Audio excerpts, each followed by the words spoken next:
যে আনিল প্রেমাদান পরম Kachu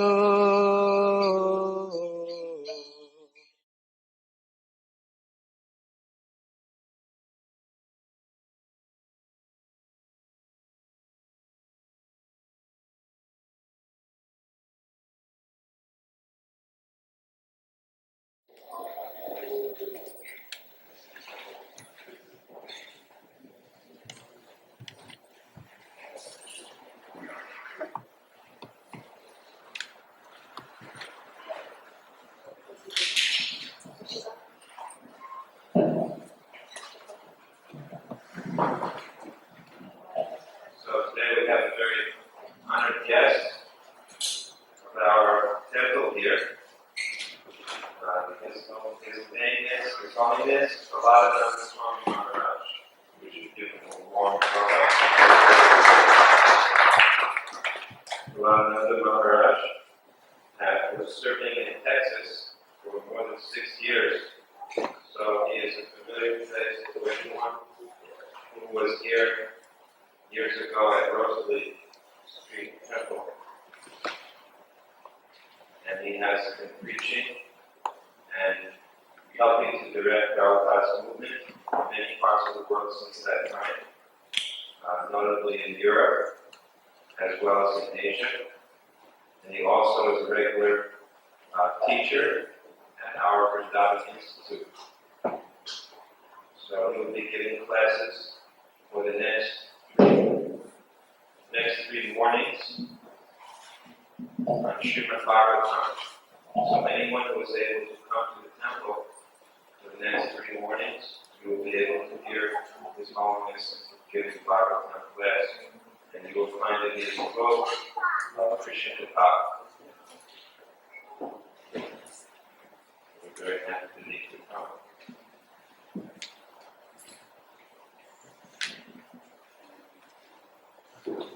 We're trying to encourage him that from now on, whenever he comes to America, he must make Houston a regular stopping place.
Lord Feminine, Nano Vishnu Bhagavad Raja Kachara, Shri Maharaj, Divine Desi Bhaktivedanta Swami Prabhupada ki. Nandi Founder in charge of Shri Prabhupada ki. Nanda Guru Vaishnava in the ki. Namacharya Shri Haridas Thakur ki. And Shri Hosi Krishna Chaitanya Prabhu Nityananda Sri Advaita Gadadhara Sivasati Gaura Bhaktivedanta ki. Sri Radha Krishna Gopinath Shyam Kunda Radha Kundi Govardhan ki. Sri Vrindavan Dham ki. Sri Mathura Dham ki. Sri Mayapur Navadip Dham ki. Gunamani ki. Gaura Devi ki. Bhakti Devi ki. Tulsi Devi ki. Sama Veda Bhaktivinoda ki. Sankirtan Yajna ki. Sri Chaitanya Chaitamrita ki. All glorious assembled devotees. All glorious assembled devotees. All glorious assembled devotees. Lord Preeminent.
Jaya Jaya Sri Chaitanya Jaya Nityananda Jaya Advaita Chandra Jaya Gaura Bhakta Vrinda.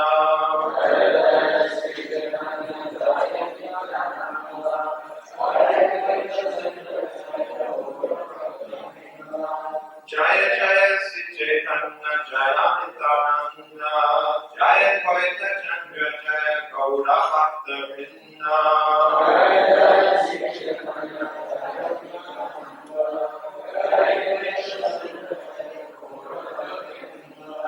Jaya Jaya Sri Chaitanya Jaya Nityananda Jaya Advaita Chandra Jaya Gaura Bhakta Vrinda.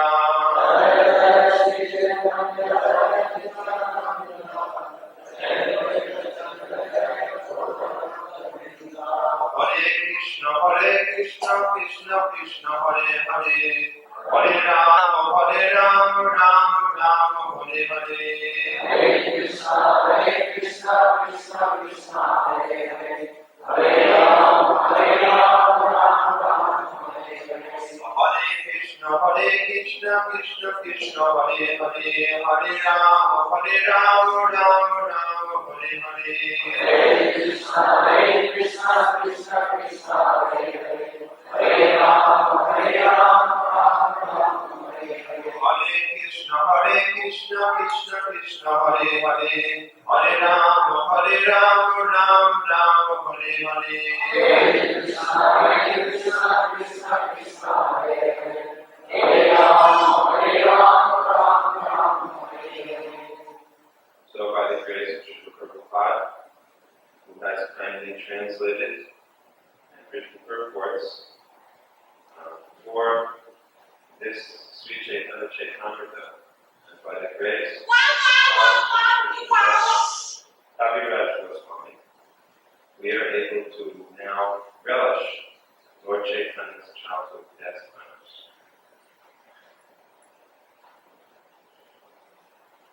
Which we will continue to narrate. Everything wonderful.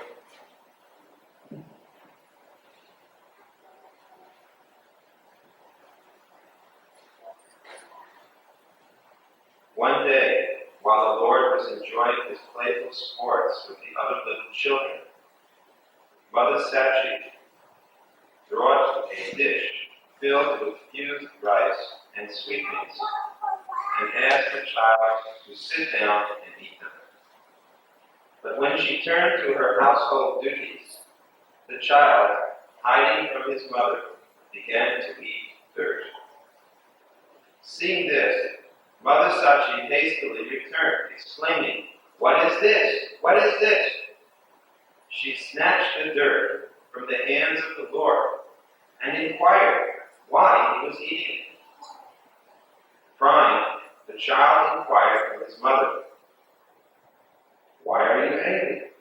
You have already given me dirt to eat. What is my fault?" Fused rice, sweetmeats, or anything edible is all but a transformation of dirt. This is dirt, that is dirt. Please consider, what is the difference between them? This body is a transformation of dirt, and the eatables are also a transformation of dirt. Please reflect upon this. You are blaming me without consideration. What can I say? Prabhupada explains. This is an explanation of the Mayavad philosophy, which takes everything to be one. Now, this seems to be a very ordinary pastime of Lila, where Chaitanya is a little child, and he starts to eat dirt. And when his mother says, why are you doing this? He says, what difference does it make whether I eat dirt or whether I eat food? Because after all, food is simply dirt transformed into some other form. So really, it makes no difference.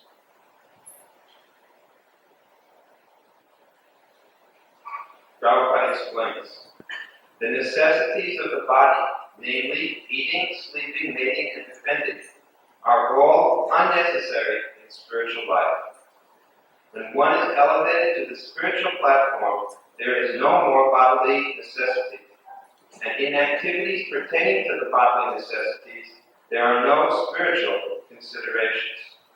In other words, the more we eat, sleep, have sex, and try to defend ourselves, the more we engage in material activities. Unfortunately, Mayavadi philosophers consider devotional activities to be bodily activities.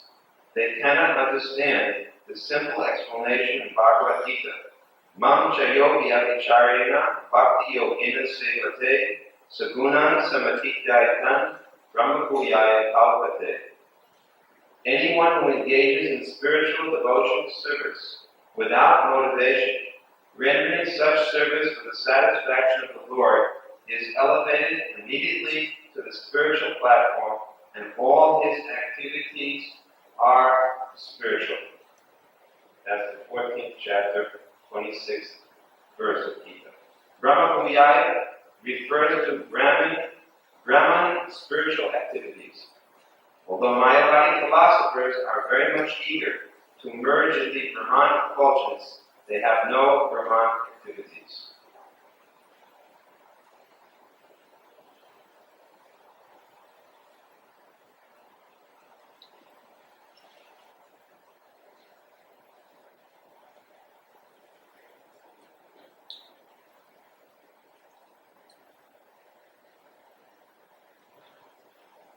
So, what is the main principle, the point that the impersonalists discuss? Now we have two different understandings, personal and impersonal. Impersonal means to not accept that God has a form, to not accept God's personality, to think that it is simply this material, this personality, the form of the Lord is matter. This is Mayavadi conception. The Mayavadis think that in spiritual life, all is one, and that there is no distinctions to be made. They cannot understand that beyond the material world is Vaikuntha. And in Vaikuntha Dham, there is the Supreme Lord, Lord Narayana, served by Lakshmi. They cannot understand that in the spiritual world, there are so many souls who are all engaged in serving the Lord. They cannot understand that in the spiritual world, as we heard yesterday, Chintamani, Prakarasadvasu, Kalpa Vrikshava Shapradesu, Sudavira Vipalyantam. They cannot understand that in the spiritual world that there are abodes or homes built with spiritual gems, that there are Kalpa Vriksha trees, desire trees. They cannot understand that there are spiritual activities going on in the spiritual world. They simply think that there's only the Brahman, the Brahma Jyoti, the brilliant light, and there is no distinction, no differentiation. Everything is simply one. Now, everything is one. One in quality. Everything is spiritual.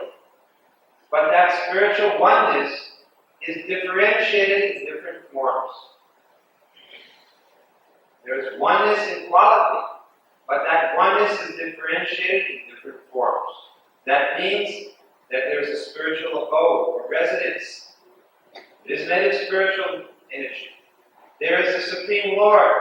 There are the living entities serving Him. And these are all spiritual. But they have distinction, differentiation. It is just like, I will give you an example. if a green bird, a green parrot, flies into a green tree. Now someone whose vision is not very perfect, he will think that the green bird has ceased to exist. The green bird has become one with the tree. But someone whose vision is very sharp will see that there's a bird within the tree. The bird has not ceased to exist. Only the color is the same, so it appears for those who do not have sharp vision that there's only one. That there's no distinction. So similarly, someone who is not properly trained in spiritual understanding will think that after mukti, after liberation, the jiva, the individual soul, and the Supreme Lord become one. They don't become one. They are one in quality, but they remain distinct individuals. Always. Otherwise, what is the question of service? If there is only one, how can one be serving another? When we say service, we mean one person is serving another person. The word bhakti is not a material concept. There are great bhaktas, like Hanuman. Hanuman is a famous bhakta. Do you mean to say that Hanuman is only devoted to Ram in the material world and not in the spiritual world? Now the Mayavadis, when they see the bhakti, they think it is a material emotion. When, for example, Jasoda, Krishna's mother, is crying out of anxiety, "Where is my son?" They think, "Oh, she's crying. This is a material emotion. Why is she unhappy?" That's like the same thing was there when Madhavendra Puri was leaving his body at the time of his departure. So he was feeling so much separation. And he was lamenting, "Where is Krishna? Why am I separated from Krishna?" So his disciple, Ramachandra Puri, said, "Why are you crying like this? Why are you feeling separation? Krishna is everywhere." So they cannot understand the distinction between the individual soul and the Supreme Soul, and the main thing is they cannot understand spiritual emotions. Whatever emotions we see in this material world, they are reflections of the same emotions in the spiritual world. But they are in a material sense, whereas in the spiritual world they are pure. Just like we see fighting. Now in the material world, people are fighting because of envy, because of greed. Now you may say fighting is a material emotion, but actually fighting is there in Vaikuntha also. Because we see there Krishna playing with his sakhas, his friends, and they're also wrestling.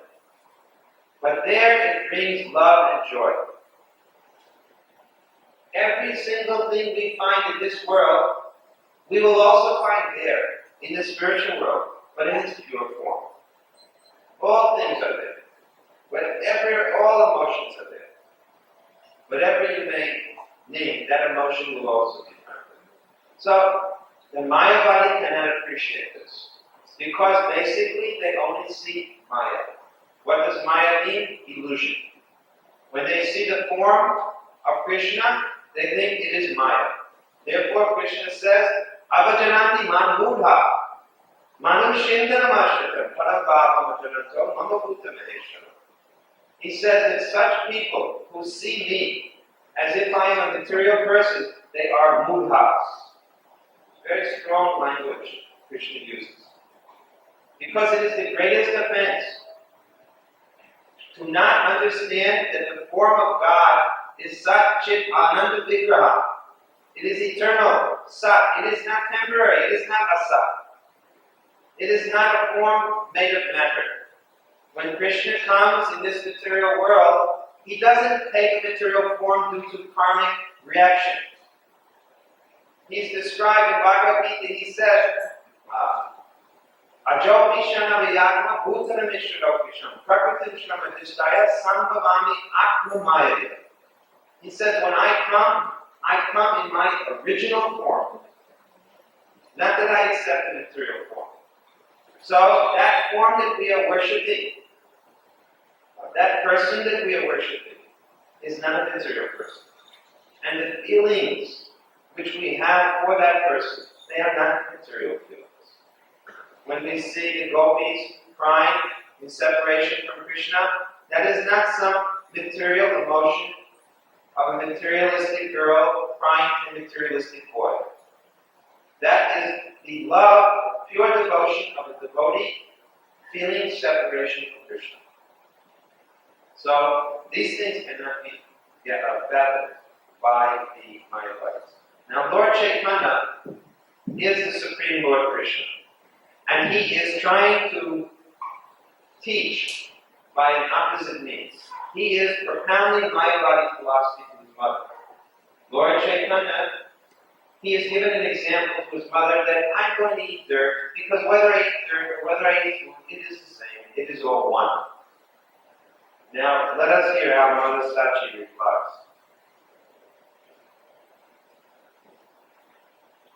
Astonished that the child was speaking Mayavad philosophy, Mother Sachi replied, "Who has taught you this philosophical speculation that justifies eating dirt?"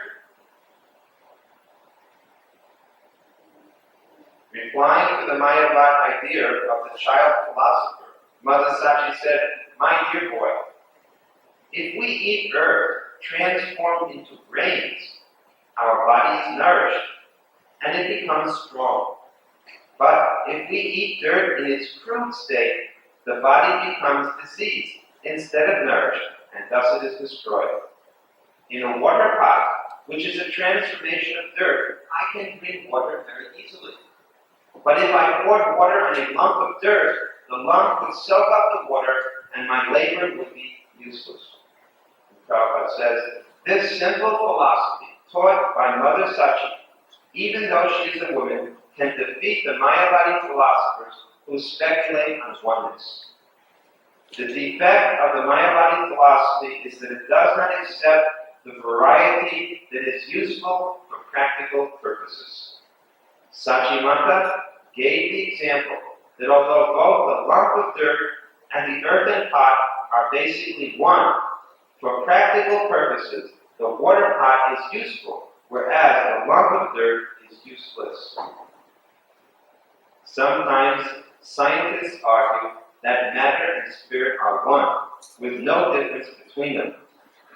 In the higher sense, there is no difference between matter and spirit, but one should have practical knowledge that matter, being in inferior state, is useless for our spiritual blissful life, whereas spirit, being in finer state of existence, is full of bliss.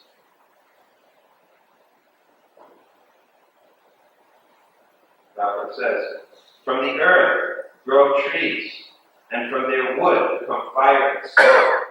Nevertheless, for heat, we can utilize the fire, but not the earth, smoke, or wood." There are some nice examples given here. The first example is given that a water pot. A water pot is made of earth. And you can use this pot to carry water very nicely because of its earth being hardened and fired by the heat.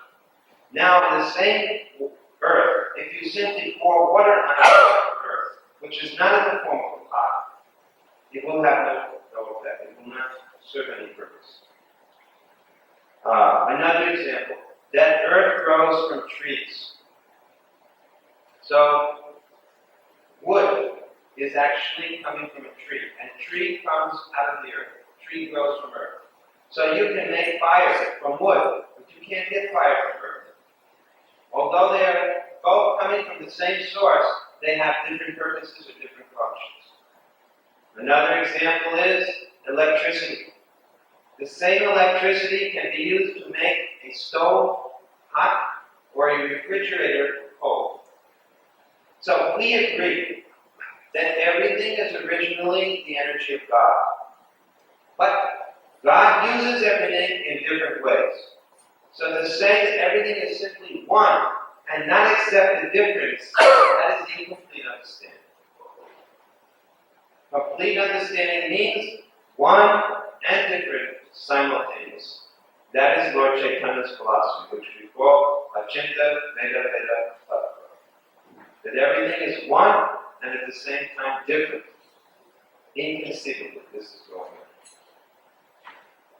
The Lord replied to his mother, "Why did you conceal self-realization by not teaching me this practical philosophy in the beginning?"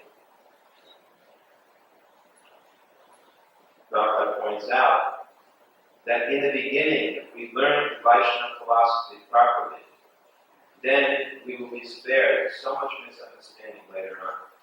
In the same way we can say that if the children are taught very nicely in the beginning, they will never be bewildered by Mayavadi philosophy. Otherwise, nowadays, more and more we see how this Mayavadi philosophy has entered various religions.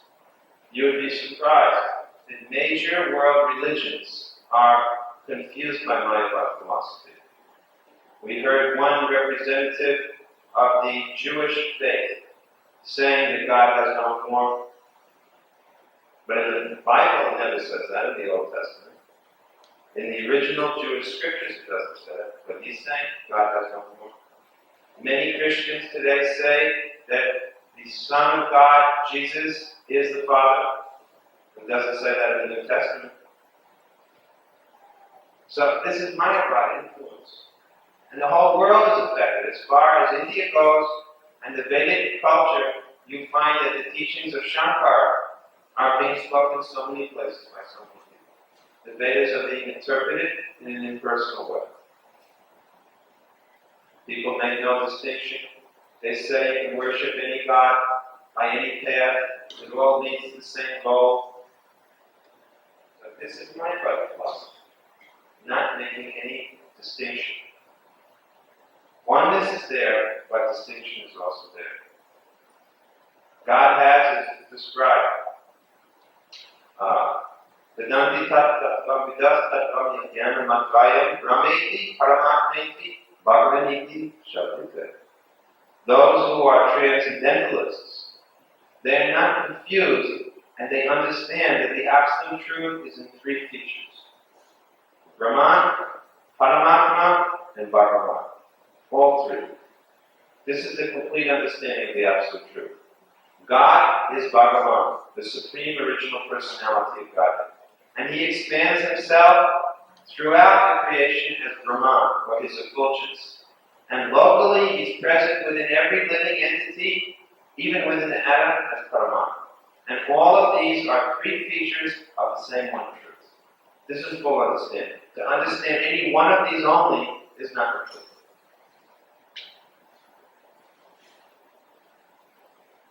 So in that sense, we can say that the Jewish men have said God has no form. Yet he has no form and he has form. Both are true. In his Brahman conception, he's formless. But in his Bhagavan conception, he has full form. And that is the absolute truth.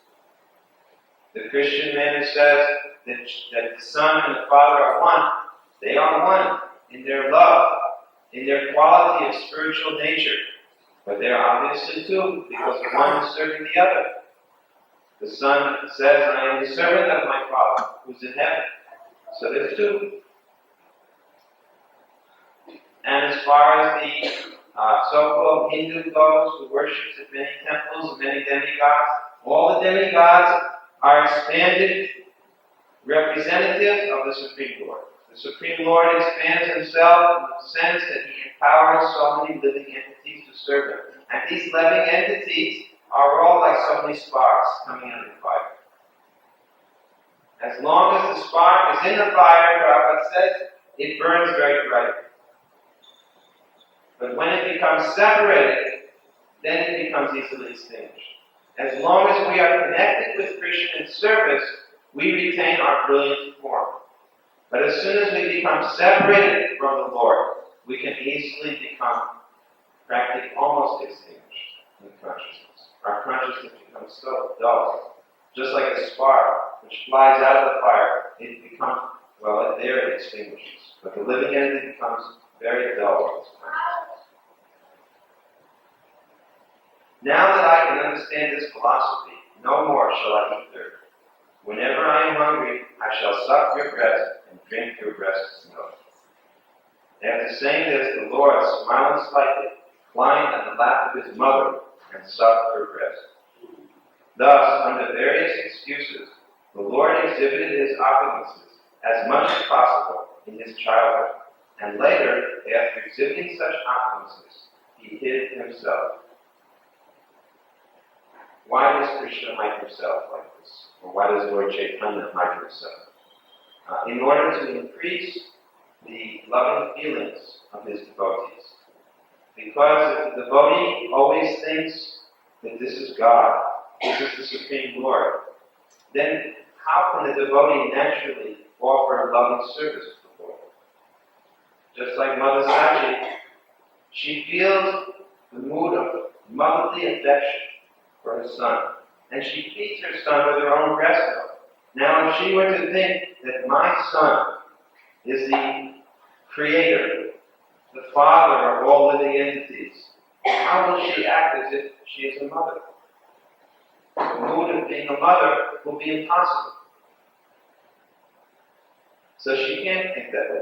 Therefore, Lord Chaitanya covers his godly opulences. Krishna covers his godly opulences from his mother, Jasoda. Even with Arjuna in the Bhagavad Gita, those of you who have read Gita will remember the Virat group, 11th chapter of the Gita.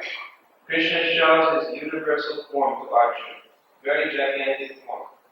So when Arjuna sees this form, he thinks, oh, this form is so terrific, so horrific, it is so gigantic, and he begins to tremble. Then he requests Krishna, please go back to your original form, which I find to be most dear. Because in that form, we are very close, intimate friends. You cannot be friends with the Virat group.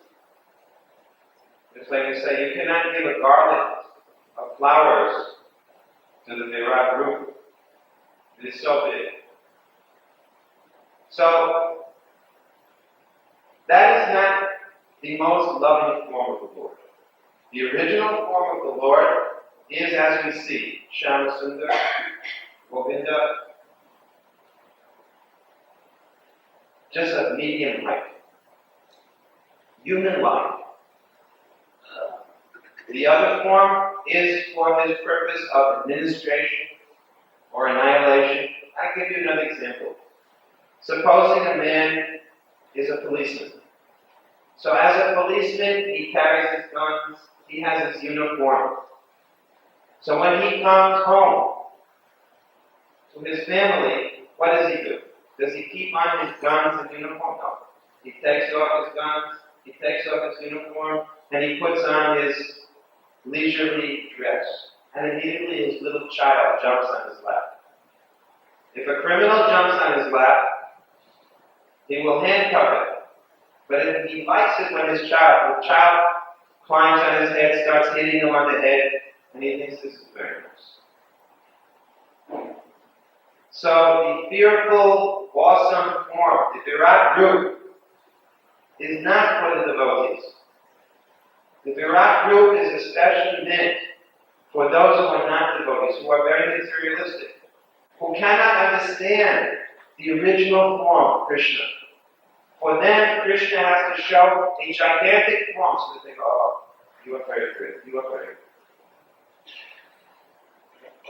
Higher than feeling this awesomeness is to feel natural love, as Jasoda feels. That is better, that is more elevated love. So, because Mother Sachi, here we are reading about Chaitanya Mahaprabhu, who is none other than Krishna himself. And Mother Sachi is actually Jasoda Mother. So sometimes Lord Chaitanya would show his opulences, and at other times he would conceal it. On one occasion, the Lord ate the foodstuff of a Brahmin 3 times, a Brahmin guest 3 times. And later, in confidence, the Lord delivered the Brahmin from material engagement. Prabhupada explains, the story of the deliverance of this Brahmin is as follows.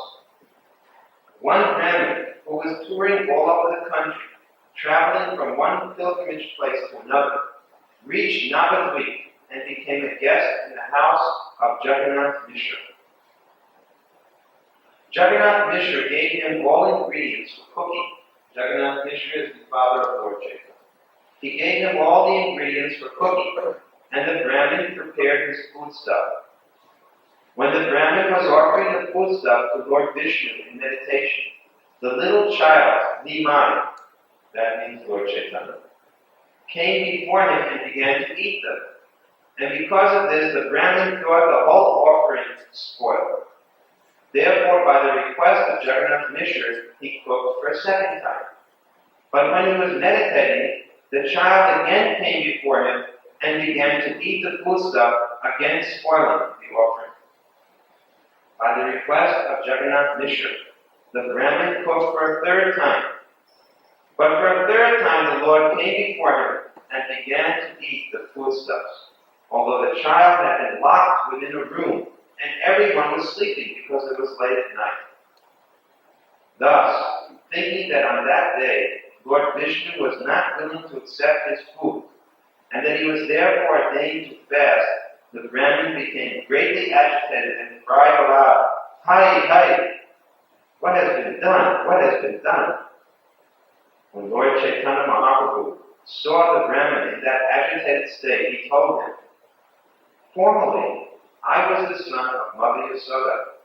At that time, you also became a guest in the house of Nanda Maharaj, and I disturbed you in this way. I am very much pleased by your devotion. Therefore, I am eating the foodstuffs that you have prepared." Understanding the favor offered to him by the Lord, the Brahmin was greatly pleased, and he was overwhelmed with love of Krishna. He was thankful to the Lord, and he felt himself greatly fortunate. Then the Lord asked the Brahmin not to disclose the incident to anyone else. Very nice pastime. We can understand, therefore, that if one offers to Krishna with love and devotion, patram pushpan kavan toyam yome bhakti prayachate. If one offers to Krishna with bhakti, then certainly the Lord will accept such an offering. And we should have no doubt. Sometimes people look at the deity's plate and that they see that after the offering, the food is still on the plate. So they wonder whether or not Krishna has eaten. Now, what is our answer to that? Can anyone say that?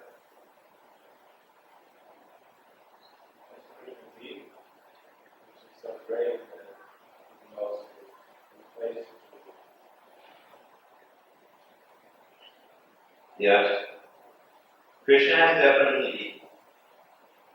One thing we can also say that Prabhupada explains, Maharaj has answered that Krishna has eaten and he has replaced the food again. Another thing we can also say is that Angani Yasya Sakalavya Priti Manti, that all of the different parts of Krishna's body can perform the function of all other parts. So Krishna can eat simply by seeing.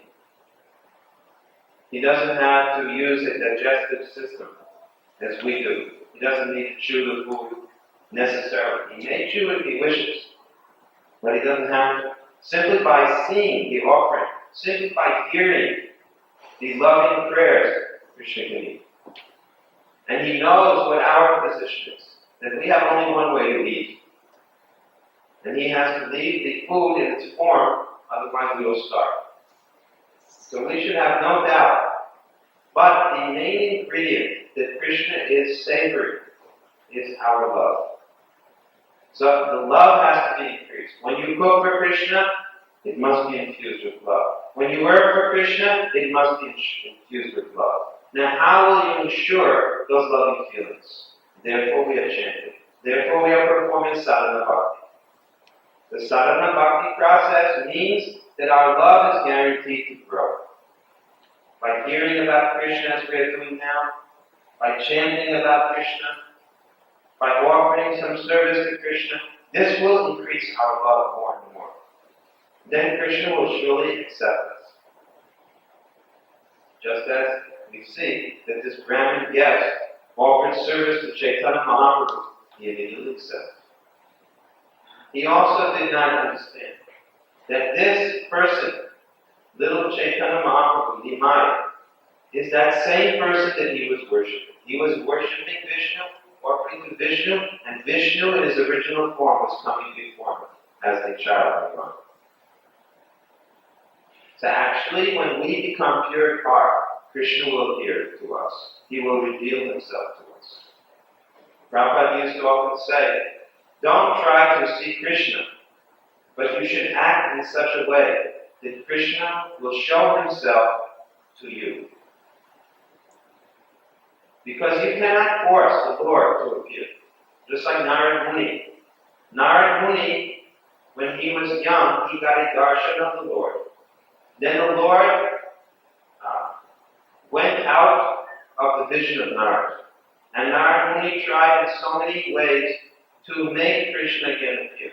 And then the Lord told him, my dear Narada, now in this lifetime, this is before he got his eternal form as Narada Muni, in this lifetime, you will not see me again. But you should act in such a way that by your devotion, you will qualify to always be able to see him. In the same way, we may not see Krishna now, because what is our qualification? People think that to see God is so easy you can just phone him on the telephone.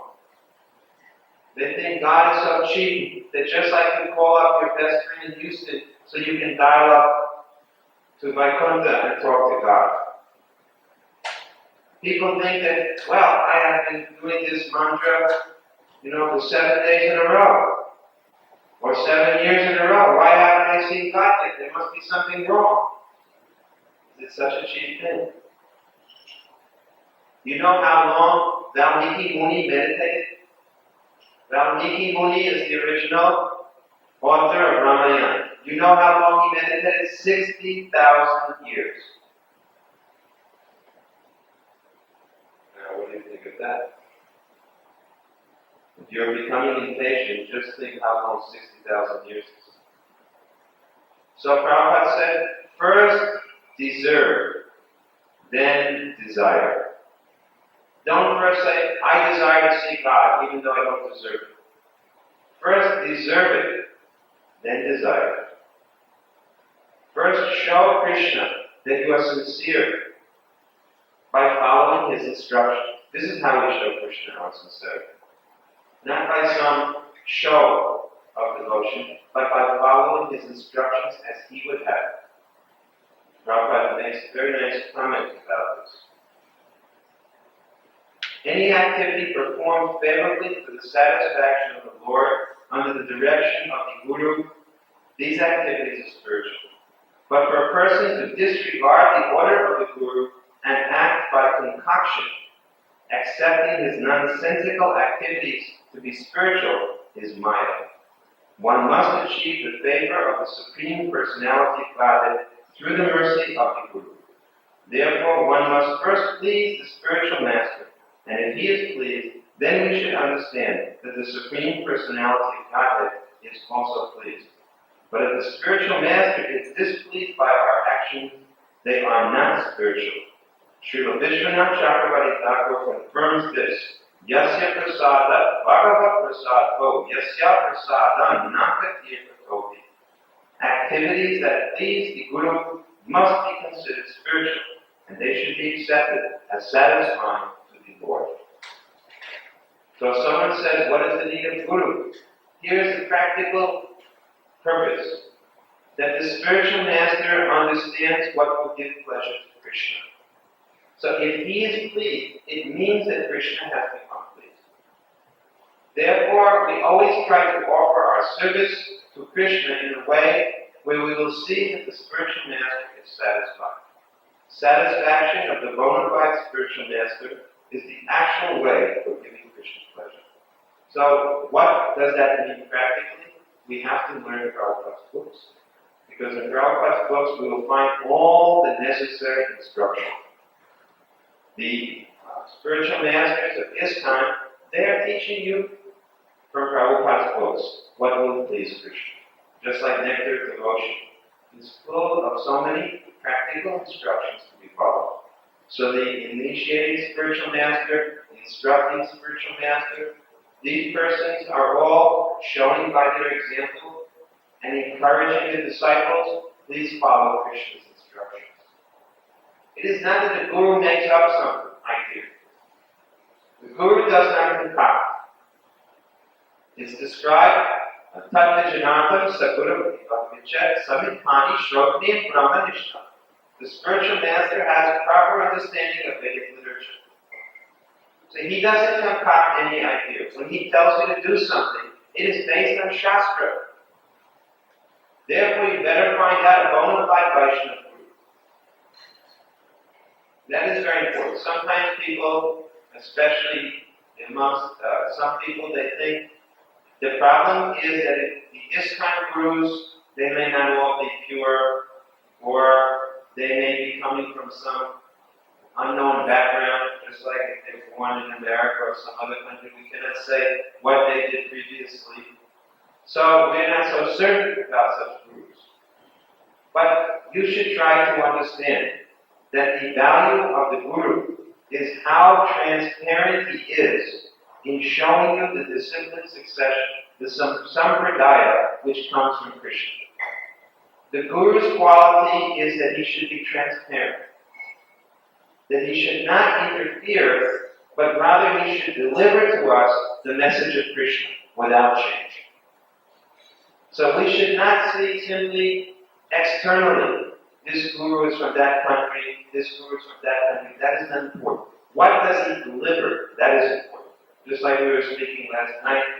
So I was explaining that you may have a pot made of gold, but inside that pot made of gold, if there is urine, what is the value of that pot?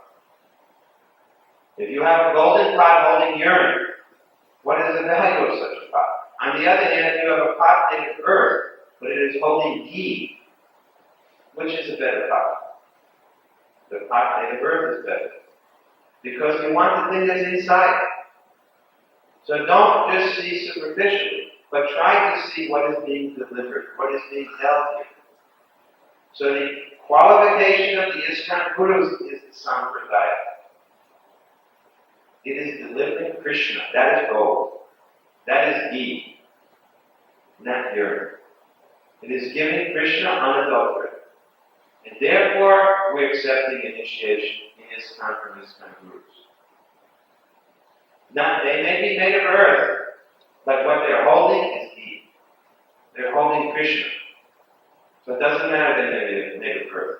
And Krishna can be held by earth. He can be held by gold or by earth. Just like you see, there are so many forms of the Lord. Some form is made of gold, some is made of metal, some is made of earth, some is made of stone. But Krishna can take any form. There are different types of forms mentioned in Vedas. How you can make a deity. Out of metal, out of wood, out of earth, out of drawing, out of sand, drawing in the sand. And every one of those, by proper ceremony, can be worshipped as a deity. So in the same way, Krishna can be given. It doesn't matter what the background is. Kiva Vipra, Kiva Nyanshi, Shudra Kenine, Ye Krishna Tattva Shri Guru Bhakti. This verse says whether the Guru is a Vipra, a Brahmin, a Kiva Vipra, Kiva Nyanshi, he may be a renunciate, or he may be a Shudra. But if he knows the science of Krishna, then he should be accepted as the best Guru. Just like when Lord Chaitanya went to South India, he met one Brahmin. He met a Brahmin, but this person who he met was uneducated. He could not read. So all the other persons were laughing at him because every day he would sit there reading Gita, but he could not read, but he was crying. And all the other Brahmins used to laugh at him. What a fool you are. And they knew he could not read. So when Lord Chaitanya came, he asked him, why are you crying? And the person, the devotee, he could understand that he's not going to make fun of him. He's asking me sincerely. So he said, my Guru has told me every day to read the 18 chapters of Gita. I cannot read. But I have remembered how kind is Krishna. That although he's the Supreme Lord, he has taken up the reins of the chariot of Arjuna, and he is like the servant of Arjuna, the servant of his devotee. Therefore I'm crying. So Lord Chaitanya could understand. Here was a great devotee, and he embraced him and said, you are the real knower of Gita. So, it is not simply some superficial, external memorization, some external qualification, whether it is learning, or birth, or beauty. These things are not the qualifications of a bhakti. The real qualification is how much they can give you the science and knowledge and love of Krishna. That is the qualification. So that we have to see. And how do you know who's a guru? How do you know who's a Vaishnava? That he can convert others to being Vaishnavas. That's how a real guru is Vaishnava guru. That is the best of all gurus, one who is a Vaishnava guru. And the best of Vaishnava gurus means that by his association, other people also become Vaishnavas. Just like you can see, there were so many editions of Bhagavad Gita in English before Prabhupada's Gita. But not one person anywhere became a Krishna Bhakta.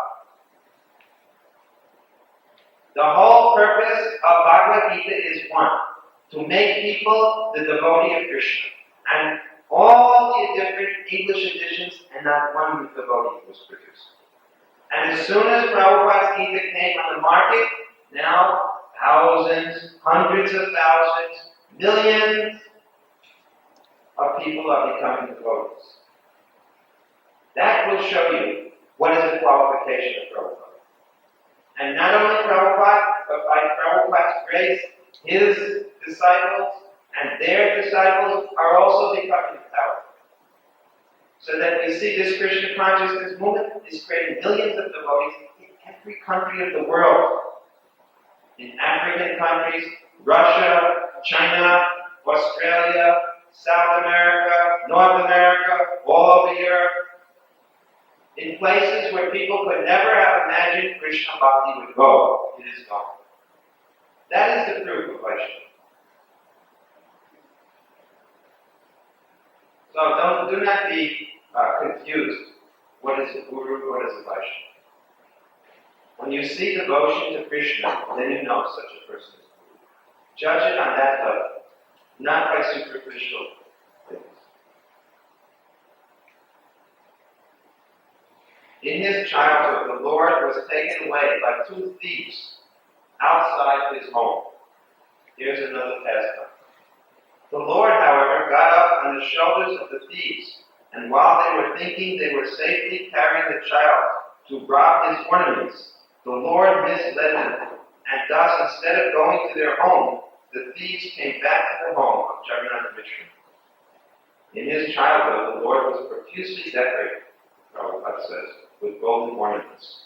Once upon a time, he was playing outside his house, and two thieves, passing on the street, saw the opportunity to rob the Lord, and therefore took him on their shoulders, pleasing him by offering him some sweetmeats.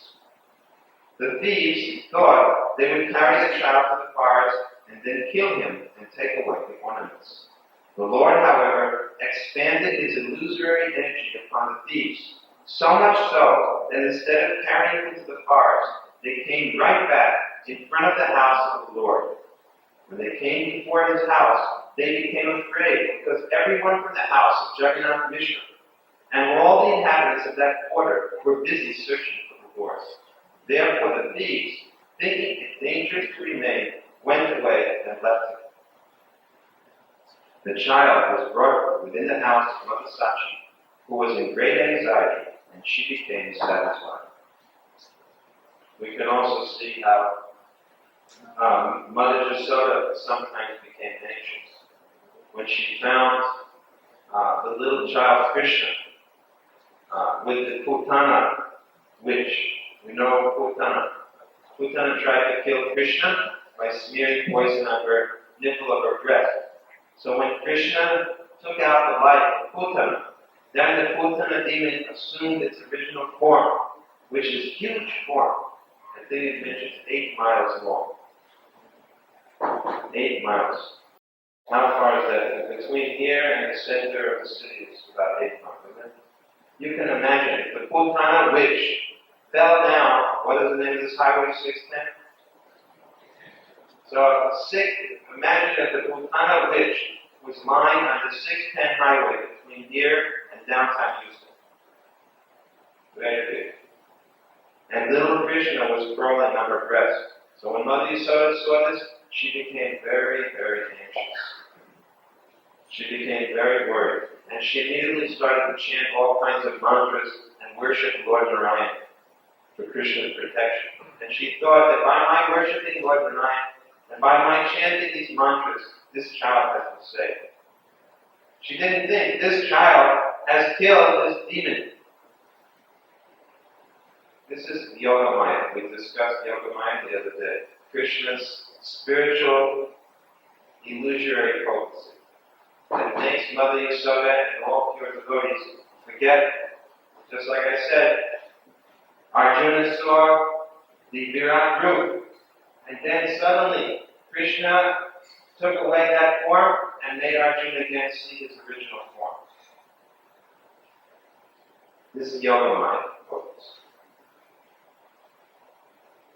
So again, you see with these thieves. Now, Yoga Maya Buddha. Pretending to be sick, the Lord asked some food from the house of Hiranya and Jagadish on the day of Ekadashi. Now, on Ekadashi day, you should not eat grains, but listen what happens here.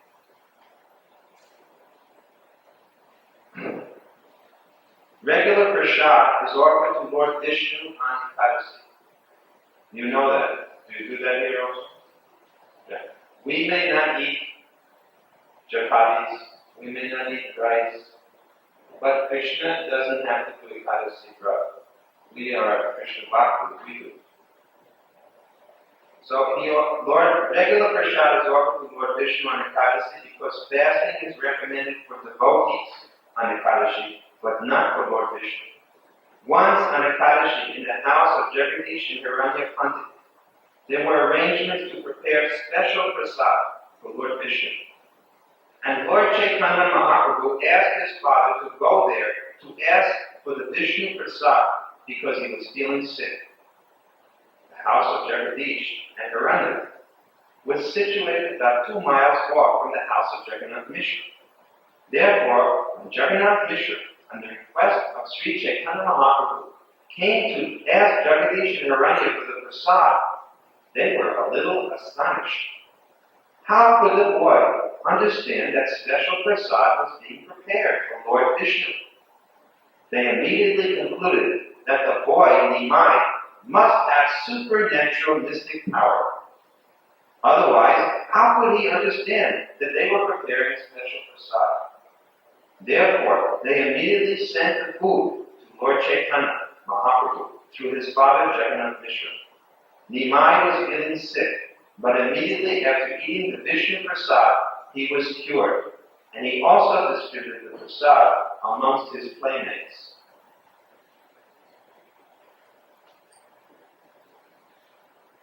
This is another special lila. Of course, we can understand that there's no difficulty for Lord Chaitanya to do this. He can eat grains on Ekadasi. Why? Because he is Vishnu himself. He is the original Vishnu.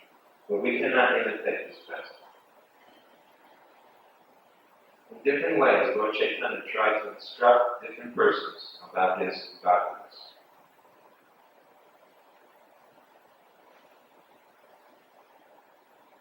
As usual for small children, he learned to play, and with his playmates he went to the houses of neighboring friends, stealing their food and eating them. Sometimes the children fought amongst themselves. All the children complained to Sachimata about the Lord's fighting with them and stealing from the neighbors' houses. Therefore, sometimes she used to chastise or rebuke her son. She would say, "Why do you steal others' things? Why do you beat the other children? And why do you go inside other people's houses? What do you have what are you not having in your own house?" Prabhupada says, according to Vedanta, Janma Dasya Daha, since creation, maintenance, and annihilation exist in the Absolute, whatever we find within this material world is already in the spiritual world. Lord Chaitanya is the Supreme Lord, Krishna himself. How is he stealing and how is he fighting? It is not as a thief or enemy, but as a friend in a loving condition. He steals as a child, not because he is in want, but as a natural instinct. In this material world, also, small children without enmity or bad will sometimes go to a neighbor and steal, and sometimes they fight. Krishna also, like other children, did all these things in his childhood. Without the existence of the stealing propensity and fighting propensity in the spiritual world, they cannot exist here in this material world. The difference between the material and spiritual worlds is that stealing in the spiritual world is done in friendship with love, whereas fighting and stealing within this material world are executed on the basis of enmity and envy. Therefore, we should understand that in the spiritual world, all these activities exist, but there is no iniquity, whereas in the material world, all activities are full of material conditions. So we'll stop here and ask if anyone has some comment or question.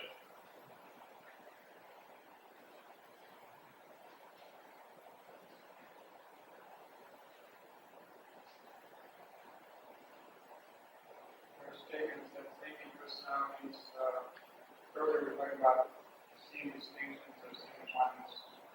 So they sometimes see the dog or the elephant or the brahmana are similar. So how do we understand that that's different from that particular oneness?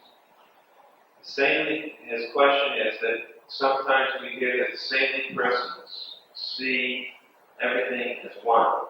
And he quotes the verse, Vidya Vinaya Sampane, Brahmane Gavani Hastani, Sami Chayeva Sapaticha, Pandita Samadarshana. A saintly person sees a learned Brahmin, an elephant, a cow, a dog, or a dog eater, with the same vision. On the other hand, we say that we should see distinctions. Please explain. Yes, we do see the oneness in all living entities. We see the soul, jiva.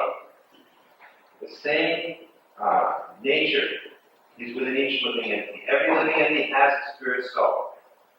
You have a soul, he has a soul, she has a soul, I have a soul. And that soul has the same potential qualities, spiritual-like qualities. But the body is different only. So a saintly person, a pandit, sees all living entities as spirit souls, part and parcel of God. On the other hand, a saintly person does not treat a Brahmin and a dog in the same way. He associates with a Brahmin. He feeds a Brahmin or takes food cooked by a Brahmin, but he doesn't live with a dog. He doesn't take the remnants of food from a dog. Because although within the heart of all living entities is a spirit soul, at the present moment that spirit soul's consciousness is conditioned in different ways, affected by the modes of material nature. Just as, we heard here, that originally the earth is in one form, and then later on it grows into food. So we can make use of the food, but we don't eat the earth. We see that they have a spiritual, or we see they have a common essence about them, but they have been transformed differently in material nature. So a saintly person doesn't lack discrimination. He has absolute knowledge to see the oneness of all things, but he has also the power of discrimination to see how that oneness becomes manifest differently. Do you understand? Is it clear enough?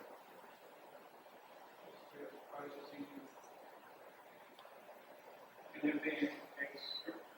the entity discriminate the two extremes?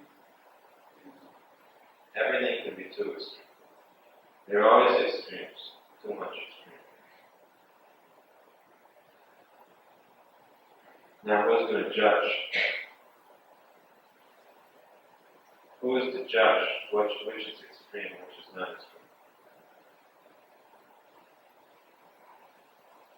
Who's to make that judgment? Guru's not going to show.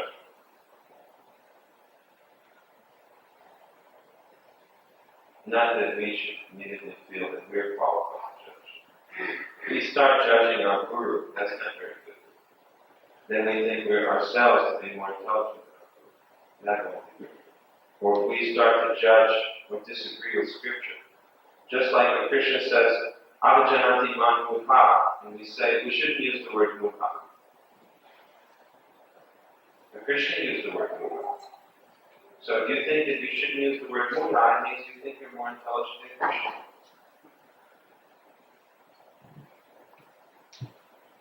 Sometimes devotees doubted things that Prabhupada did. Prabhupada used to become very angry with such persons because he could see that they were simply sowing the seed of their spiritual ruination.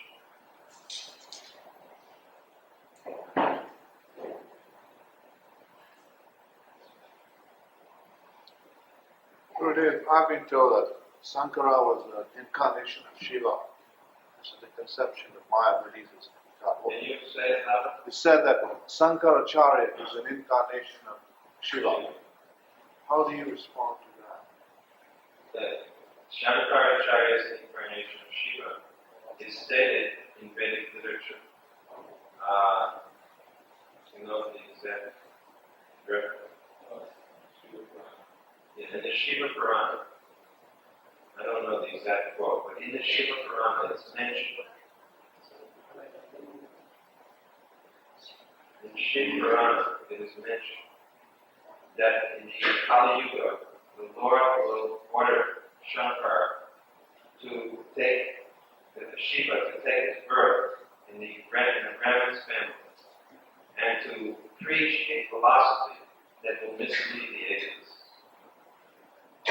There's a shloka like this in Shiva Purana.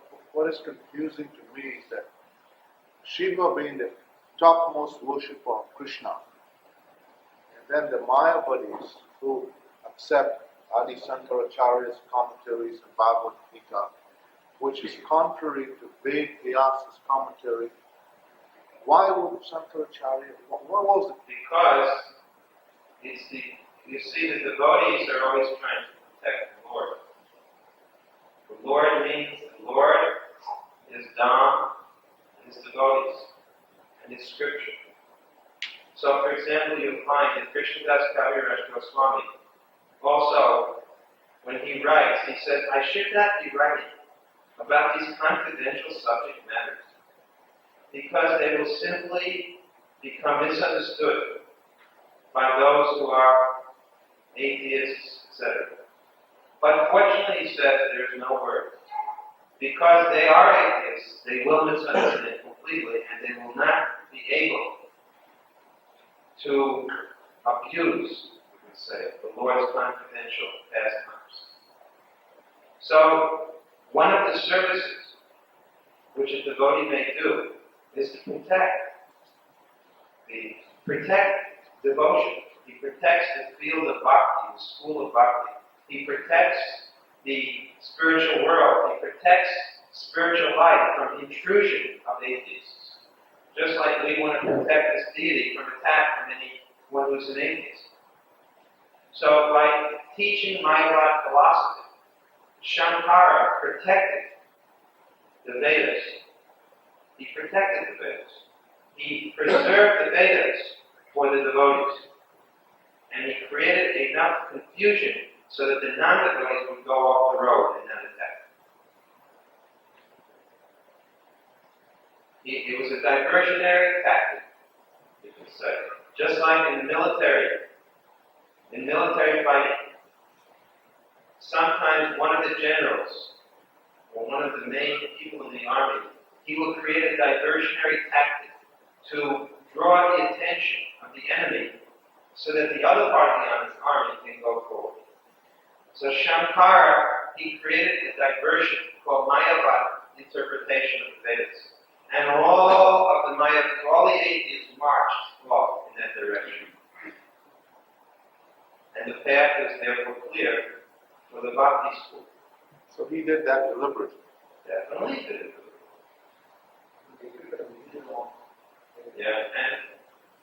And also, as he said, that another problem had been that an earlier incarnation, Lord Buddha, had derided the Vedas so much that the whole of India was more or less giving up Vedic study. So the whole of India was full of this type of Buddhist philosophy of Buddha. So Shankara also had to try to re-establish Vedic truth, or the Vedas as the basis of truth. But he was dealing now with all Buddhists. So he gave a void-like interpretation. But at least they started to say, yes, Veda, Veda.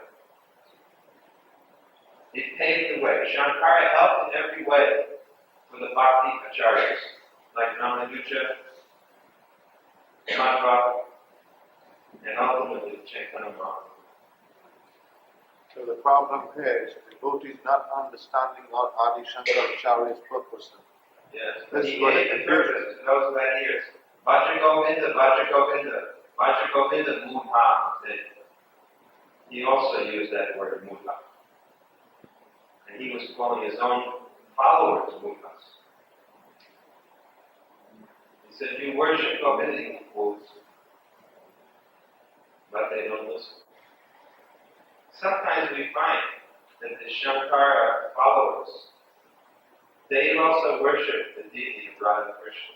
I have seen they even travel sometimes. The big acharyas of that school of Shankara travel with Radha Krishna deities. But they worship Radha Krishna to become Radha Krishna. They chant Hare Krishna to become Krishna. Therefore, to hear them chant is like taking poison. As it is said, milk touched by the lips of a serpent produces poisonous effect. Anyone who hears the Hare Krishna mantra, or anyone who hears Mahabharata, or anyone who hears Ramayana, spoken by someone who is tinged with impersonalism, drinks poison. Therefore, I advise you again and again, be careful when you go to all of these kathas. Be very careful. They're all very fond of different people who come from India and sing Ramayana and Mahabharata and all of these Bhagavad. But very often they're tinged with impersonalism. And you may not know, you may not detect it very much, but it enters. Absolutely. I guarantee you Prabhupada would never have gone to such persons. What is this sampradaya? What is this sampradaya? If someone doesn't have a bona fide sampradaya, how are you hearing? There's 4 sampradayas, Vaishnava sampradayas. So you find out what is the Vaishnava sampradaya, and you will find most of them don't have Vaishnava sampradaya.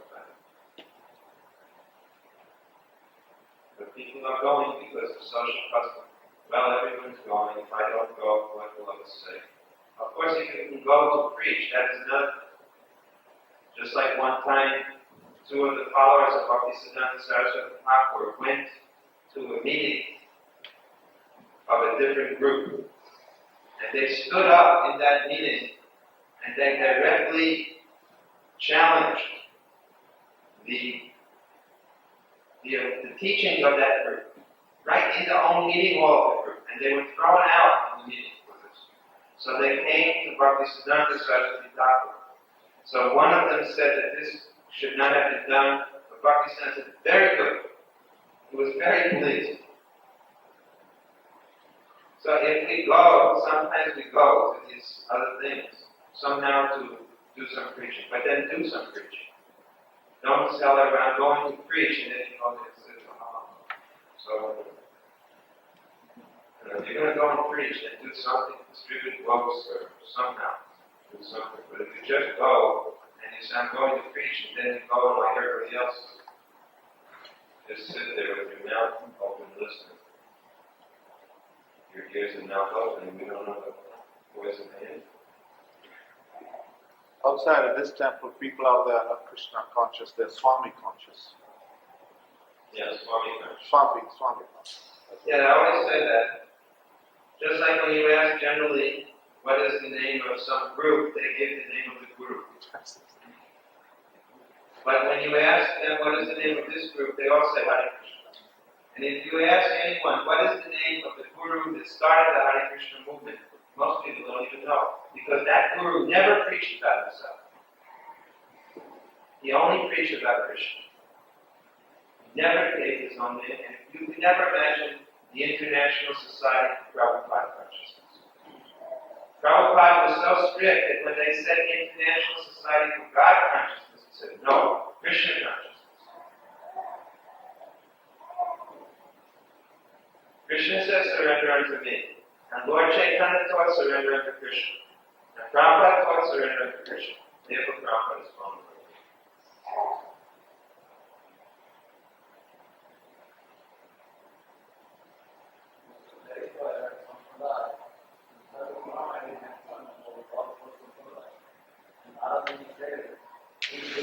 Nobody follows this Sampradaya. They are not getting anything. They have to follow one of the Sampradaya before Maharaj. Otherwise, they do this. Yes. There's another shloka which says that if you get a mantra which is not received from the Sampradaya Guru, the mantra has no effect. Sometimes people come and ask me that I got a mantra and I keep chanting. But actually there's a shloka that says that if the mantra is received from someone who is not in Sampradaya, the mantra does not have potency. And someone says, but I'm getting some effect from chanting the mantra. People get effect from a lot of things, but what is the effect? If you want to get Krishna, then you have to get the mantra from someone in bona fide Sampradaya. You know that verse? Sampradaya Viname Mantra.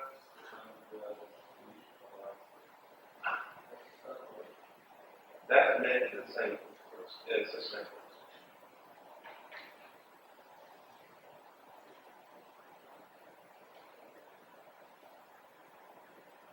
The mantra has to be received from the Sampradaya, otherwise it's not potent.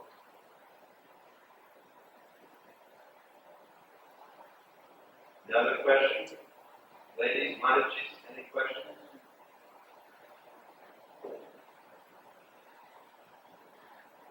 Alright. So tomorrow we will continue Lord Chaitanya's pastimes and philosophy. And now we can get ready for the arti. Sri Chaitanya Chaitamrita Ki. Gaur Premanandi.